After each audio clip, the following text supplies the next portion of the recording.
to drain a water heater, what I used to do, I would hook a garden hose up to the drain on the bottom of the water heater. I would go ahead and leave the house water on under full pressure, and I would go ahead and run your hose over to a floor drain. I would test that floor drain first, maybe take a 5-gallon bucket of water and dump it in that floor drain to make sure your floor drain's not plugged up.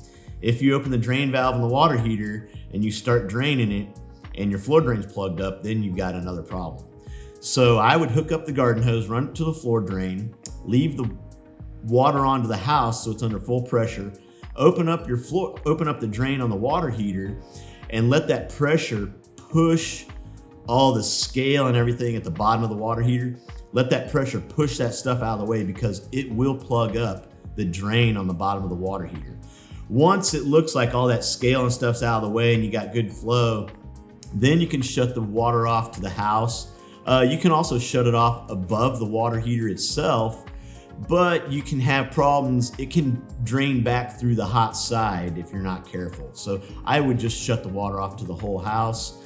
Then with the drain valve open on the water heater, everything should be able to drain out. At that point, I would open up faucets throughout the house to break the vacuum, and then everything from the whole house will drain down to the water heater. The water heater will drain out. I would be very cautious if you have a plastic drain on the water heater.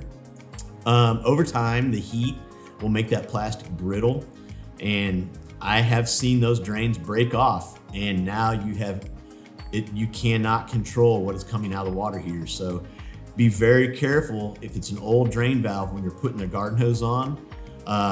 I wouldn't put pliers on it. Also, sometimes they just don't want to open up, and we've had to cut them loose, get them as close to an outdoor door as we can on a dolly, and sometimes just break the drain valve off and just let it go. The number one question is, hey, I drained my water heater. Now the drain valve is dripping on my water heater.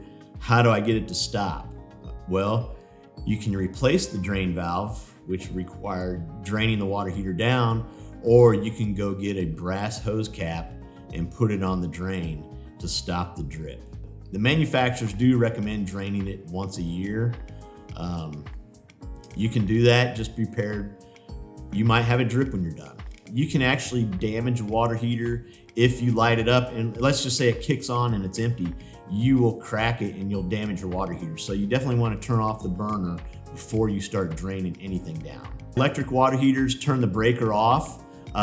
If you try to drain it with power still onto the elements, you will fry the elements. So the electric water heater needs to be shut off before you drain it. If your water is hot, probably one of the best things you could do is shut the gas off to it, make sure the burner doesn't come on, go upstairs to the bathtub and just run a whole bunch of hot water out of it. So now you've got cold water filling the water heater back up. So you're reducing the temperature on the water heater so you don't scald yourself.